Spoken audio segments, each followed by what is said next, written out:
I want to say there's less pressure, and there's more camaraderie. Do you feel you have to carry the Iron Man movies in a way that you don't when there's lots of you?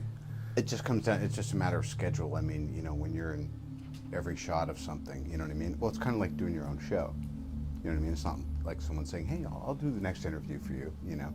So you forget, you know, you want to still make sure that you have your arc and your moments, but you're not responsible for the narrative of the whole thing. So it's kind of great.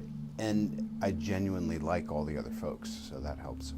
Were you a superhero fan as a child or as a teenager, or?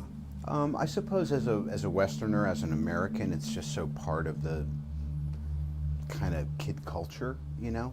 I wasn't like a nerd about it or anything, you know? But I'm definitely you know, all the old TV stuff and the comic book stuff has influenced me. Iron Man is such a different superhero, though, isn't he? In that he's self-made, Sure. he's arrogant in a very appealing way. Right. Was that what you brought to it, or was that there?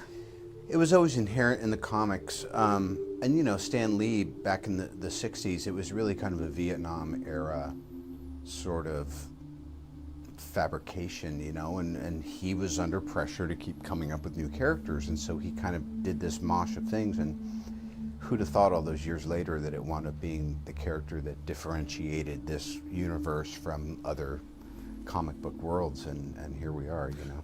What difference do you think it makes that he's a self-made superhero? I think more than anything, I always played it like he's a guy who's in big business that you may or may not have judgment on. He's an arms dealer.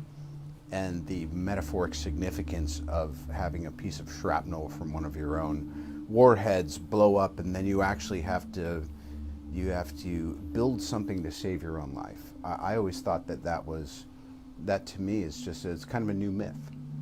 Could you explain the idea behind Ultron? I mean, what is the real fear here? In Tony's mind, the idea behind a team like this is for the team to retire, because the odds are that one or all of them are going to get bumped pretty soon. So his idea is pretty altruistic. He's thinking, how can I put us out of business and still have a big bouncer at the door of our vulnerable little planet? And that's why he does what everybody fears, which is unleash this monster. Right. Well, clearly he doesn't do it to unleash a monster. It's co-opted. There's a couple points in the script that I think is the reason that Age of Ultron is actually a worthy companion to Avengers, and in some ways a better film, in that it takes the conventions and it twists and retwists them in a way that's kind of clever. Just as an audience member, I'm like, oh, that's really cool. I appreciate the kind of complexity of it. And what do you think of the obvious parallels being made between you and Iron Man? At this point, it's natural, but if you'd asked me in the first Iron Man, I'd be like, "That's me." And now I've realized that of course it's not. You know, I'm not saying that I'm such a fantasist that I felt like I was Tony Stark, but I felt like it was my persona. But none of us are our personas. But he's becoming a much more likable character as well, isn't he? I suppose a better so. Man. Yeah, he's becoming a better guy. In a way that you are as well, I suppose. Sure. I mean, what I'd really like to ask you about a quote you gave to the New York Times, and I don't want to pry, so if you don't want to talk about it, that's fine. But what you said to the New York Times once was, it was after your incarceration, and you said, you can't go from a $2,000 a night hotel suite to a penitentiary and understand it and come out a liberal. And I just wondered what you meant by that. Well, the funny thing is, and I appreciate your point of view, things that you said 5-7 years ago, or things you said in an interview that made sense to you at the time, I could pick that apart for 2 hours and be no closer to the truth than I'd be giving you some half-assed answer right now. I couldn't even really tell you what a liberal is. So therein lies the answer to your question. The statement sort of stands by itself, doesn't it? I mean, does that mean you're not a liberal, or that you came out of prison not being a liberal? Are we promoting a movie?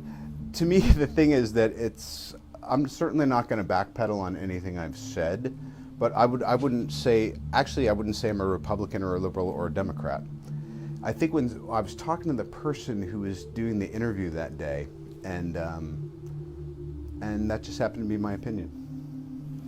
That's the nice thing, is you can have opinions and they kind of change and flow.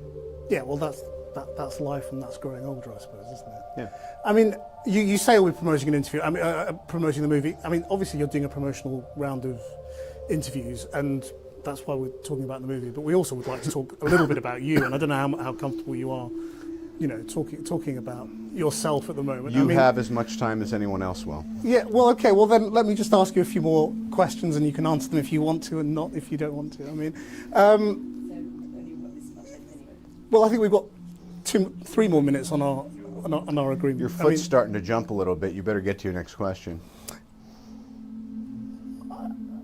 The reason I'm asking about the past is that you've talked in other interviews again about your relationship with your father and the role of all of that in the dark periods you entered and taking drugs and drinking and all of that.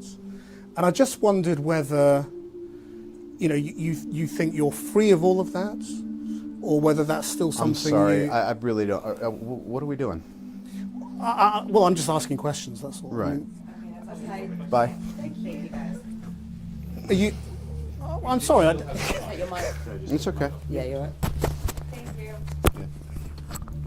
Do you? You seem okay. It's just getting a little dinosaur in your. No. Look, I don't want to do that.